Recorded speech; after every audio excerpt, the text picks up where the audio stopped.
Movie की start में हमें एक सिक्योरिटी गार्ड दिखाया जाता है जो कि काफी डरा हुआ होता है और वो भाग रहा होता है। भागता भागता वो एक रूम में पहुंच जाता है जहां बहुत सारे लॉकर होते हैं जो कि उसे देख के खुल जाते हैं। उन लॉकर के अंदर मिरर होते हैं और वो उन मिरर को देख के डर जाता है। उनके पास जाके वो माफी मांगने लगता है, तभी मिरर के टुकड़े होने लगते हैं और उसका एक टुकड़ा जमीन पे गिर जाता है। और मिरर में जो सिक्योरिटी गार्ड दिखाया जाता है वो उस मिरर के टुकड़े को उठाता है और अपना गला काटने लगता है। और रियल में भी वो सिक्योरिटी गार्ड ऐसे ही करता है जिसकी वजह से वो मर जाता है। अब यहाँ सीन चेंज होता है जहाँ पर हमें दूसरी स्टोरी दिखाई जाती है, जहाँ पर एक बैन नाम के आदमी को दिखाया जाता है जो कि पुलिस से डर के भाग रहा होता है, क्योंकि पुलिस ऑफिसर को लग रहा था कि उनके ऑफिसर का खून बैन नहीं किया है, इसलिए वो अपनी सिस्टर के यहाँ छुप के रह रहा था। लेकिन कब तक रहता, इसलिए वो अगले दिन जॉब ढूंढने के लिए निकल जाता है। जो भी उसे एक ऐसा स्टोर मिलता है जहाँ पर वैकेंसी अवेलेबल थी और वो उसके ऑनर से जाके मिलता है। जिस जगह बैन की जॉब लगी थी वो बिल्डिंग काफी डरावनी और जली हुई थी और कुछ साल पहले इस बिल्डिंग में आग लग गई थी जिसके वजह से काफी लोग मारे गए थे। अब यहाँ ओनर और बैन में बात होती है कि बैन का काम क्या है। ओनर बैन को उसका काम बताता है कि यहाँ जितने मिरर है तुम्हें इसको साफ रखना पड़ेगा। बैन को जॉब मिलने के बाद सीधा वो अपने फैमिली के पास जाता है जहाँ पर उसकी एक वाइफ होती है, एक बेटा होता है और एक बेटी होती है। लेकिन बैन की वाइफ उसे देख के जरा से भी खुश नहीं होती है और कहती है तुम जहाँ रह रहे हो वहीं चले जाओ। तभी बैन कहता है कि मैं अपने फैमिली से मिलने आया हूँ और तभी इन दोनों में लड़ाई हो जाती है और बैन यहाँ से चला जाता है। हमें यहाँ पर ये भी पता चलता है कि बैन काफी गुस्से वाला है और इसलिए वो मेडिकेशन भी ले रहा था। बैन की जिस बिल्डिंग में जॉब लगी थी वो रात में थी और वहाँ पर लाइट भी नहीं थी और काफी अंधेरा था, इसलिए बैन अपनी टॉर्च निकालता है और सारे मिरर को चेक करता है। तभी एक मिरर पे उसको एक फिंगरप्रिंट का निशान मिलता है। तभी बैन उस फिंगरप्रिंट के निशान को मिटाने की कोशिश करता है लेकिन वो नहीं मिटता है। तो बैन मिरर में देखता है कि उसके पीछे वाला डोर खुल रहा है, लेकिन वो रियल में देखता है तो वो बंद होता है। लेकिन फिर भी बैन इन सब बातों को इग्नोर कर देता है और फिर अगले दिन आता है और बैन देखता है कि अभी भी मिरर पे उस फिंगरप्रिंट के निशान है। तो बैन को लगता है ये फिंगरप्रिंट के निशान मेरे ही है। जैसे जैसे बैन उस फिंगरप्रिंट पे अपने हाथ रखता है वो मिरर टूट जाता है और वहाँ पर अजीबोगरीब चीज होने लगती है। तभी बैन मिरर में देखता है कि काफी सारे लोग जले हुए होते हैं और उसे भी आग लग जाती है। लेकिन बैन जब थोड़ी देर बाद गौर करता है तो उसे आग नहीं लगी होती है। उसे लगता है कि वो मेडिसिन का असर है। तो तभी बैन को नीचे से एक वॉलेट मिलता है। वो वॉलेट उसी सिक्योरिटी गार्ड का होता है जिसको हमने शुरुआत में देखा था, लेकिन अभी भी बैन को अजीब गरीब चीज दिख रही होती है। तभी बैन उस मिरर को उठा के स्टोर रूम में ले आता है। तभी बैन एक औरत को देखता है जो कि जली हुई होती है और काफी डरावनी होती है। सेम ऐसा ही बैन के बेटे के साथ हो रहा था। बैन के बेटे को भी मिरर में ऐसी सारी चीजें दिखाई दे रही थी, लेकिन उसकी मॉम कहती है बेटा तुम डरो मत, सो जाओ।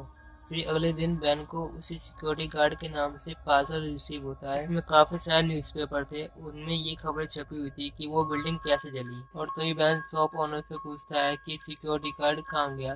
तो शॉप का ओनर उसे बताता है कि सिक्योरिटी गार्ड कब का मारा जा चुका है। तभी बैन परेशान हो जाता है क्योंकि बैन ये सोच रहा होता है कि जब सिक्योरिटी गार्ड मारा जा चुका है तो ये पार्सल मुझे किसने भेजा है। बैन की वाइफ एक हॉस्पिटल में डॉक्टर थी जहाँ पर उस सिक्योरिटी गार्ड की डेड बॉडी रखी हुई थी। बैन अपनी वाइफ को कहता है मुझे उस सिक्योरिटी गार्ड की डेड बॉडी देखनी है। तो उसकी वाइफ उसको डेड बॉडी दिखाने लेके जाती है।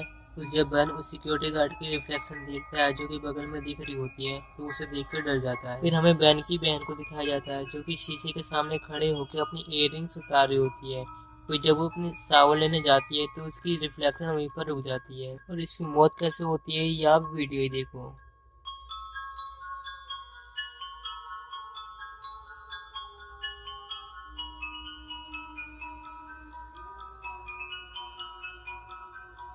और जब बैन घर आता है तो अपनी बहन की ऐसी हालत देख के वो डर जाता है।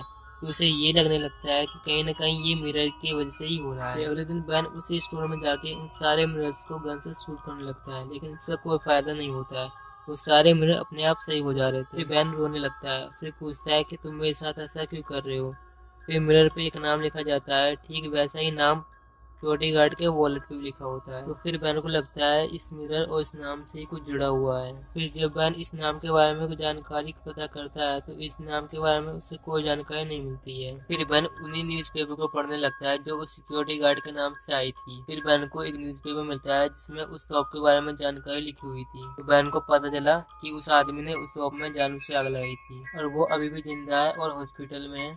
और बैन फिर उससे मिलने चला जाता है और फिर बैन उससे पूछता है कि तुमने बिल्डिंग में आग क्यों लगाई। फिर उसने बोला कि मेरे बिल्डिंग को जलाने का कोई ऐसा मकसद नहीं था, मिरर में जो बार बार नाम लिखे जा रहे थे वो मुझे बहुत परेशान कर रहे थे, इसलिए मैं सारे मिरर को जलाने की कोशिश करी लेकिन कोई फायदा नहीं हुआ, इसलिए मैं पूरी शॉप जला दी जिसकी वजह से मैं खुद भी जल गया। बैन और घबराने लग गया। बैन को ऐसा लगने लग गया कि अगर वो आदमी मुझे भी नहीं मिलेगा तो मेरी फैमिली भी मारी जाएगी। लेकिन बैन घबराने वालों में से नहीं था।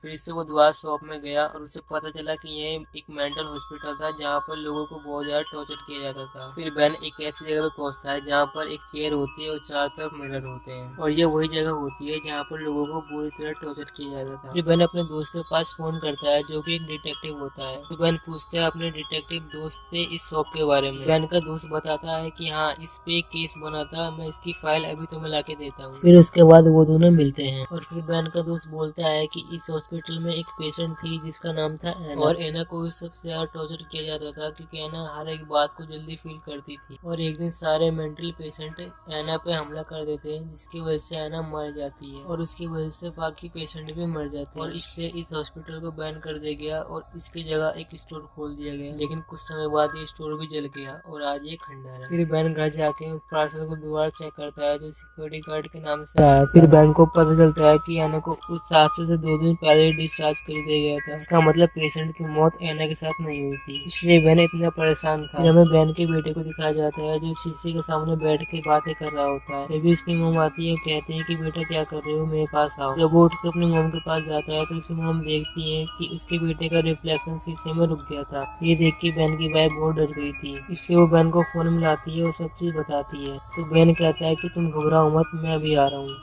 तो जैसे ही बैन घर पहुंचता है वो सारा शीशे को कलर कर देता है, पेंट करने लग जाता है। ये सब करने के बाद बैन दोबारा निकल जाता है एना की तलाश में। बैन को एना के परिवार वालों से पता चलता है कि वो काफी गुस्से वाली थी और पागल थी, इसलिए उसे मेंटल हॉस्पिटल भेज दिया गया जहाँ पर उसे बहुत टॉर्चर किया गया। लेकिन कुछ समय बाद वो ठीक हो जाती है। जब ठीक होने के बाद वो घर पे आती है, घर के सारे मिरर अजीब तरीके से एक्टिविटीज करते रहते हैं, उनमें कुछ दिखते हैं, इसलिए एना की तबीयत दोबारा खराब हो जाती है। उसे एक ऐसी जगह भेज दिया जाता है जहाँ पर मिरर नहीं होते हैं। फिर बैन कहता है मैं उससे मिलने जाऊंगा। फिर बैन सीधा एना के पास जाता है और देखता है वो काफी बूढ़ी हो गई। बैन एना को कहता है क्या तुम मेरे साथ दोबारा उस मेंटल हॉस्पिटल में चलोगे? एना साफ मना कर देती है, कहती है कि वहाँ के मिरर में डीमंस है जो कि मैं जाते ही मैं अंदर घुस जाएंगे। लेकिन फिर भी बैन अपने फैमिली का बादशाह देता है और बोलता है कि आपको मेरे साथ चलना ही होगा वरना मेरी फैमिली खतरे में आ जाएगी। एना फिर भी नहीं मानती है तो बैन को मजबूरन गन निकालनी पड़ती है। फिर हम दूसरी तरफ देखते हैं बैन का बेटा अपनी मॉम के पास से गायब हो गया था। फिर उसकी मॉम उसको हर जगह ढूंढती है और देखती है कि घर के सारे नल खुले हुए होते हैं और पानी बह रहा होता है और जब वो बाथरूम में पहुंचती तो देखती है कि बाथटब का नल खुला हुआ होता है।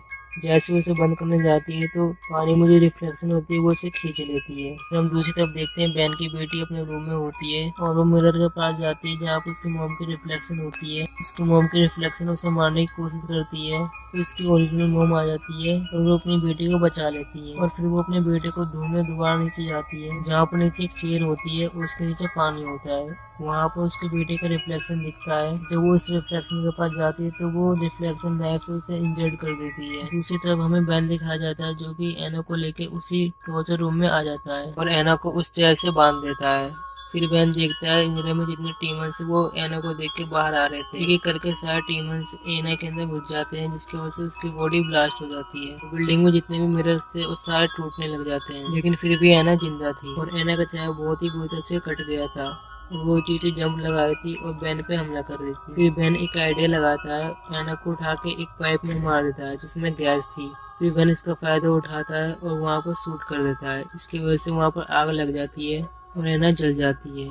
लेकिन एना अभी भी नहीं मरी थी और उसका गुस्सा भी शांत नहीं हुआ था। होगी भी कैसे, बैन ने उसको इतना गुस्सा जो दिला दिया है। फिर एना धीरे धीरे करके बिल्डिंग गिराने लगती है और बैन समझ जाता है, लेकिन बैन को भी हल्के में मत लेना। बैन ठीक उसके साथ भी ऐसे ही करता है, उसे फेंक देता है जिसकी वजह से पूरी बिल्डिंग टूटने लगती है और एक बड़ा टुकड़ा एना पे गिर जाता है। लेकिन बैन पे भी एक टुकड़ा गिर जाता है फिर, लेकिन बाद में उसे रेस्क्यू कर लिया जाता है। फिर हमें उसके घर का सीन दिखाया जाता है जहाँ पर उसके बेटे का रिफ्लेक्शन उसे खींच लेता है लेकिन उसकी मॉम उसको बचा लेती है। फिर जब बैन को होश आता है तो वो देखता है कि सारी चीजें उल्टी लिखी हुई है। बैन समझ जाता है कि ये मिरर वर्ल्ड है, इसका मतलब वो मर चुका है, वो मिरर वर्ल्ड में रह गया है और शायद कहीं वो रियल वर्ल्ड में जा ही ना पाए। और अगर गाइस आपको ये वीडियो अच्छी लगी हो तो प्लीज चैनल को सब्सक्राइब करना और वीडियो को लाइक करना। और अगर आपको मेरी वीडियोस की नोटिफिकेशन सबसे पहले चाहिए तो बेल आइकन दबाना मत भूलिएगा।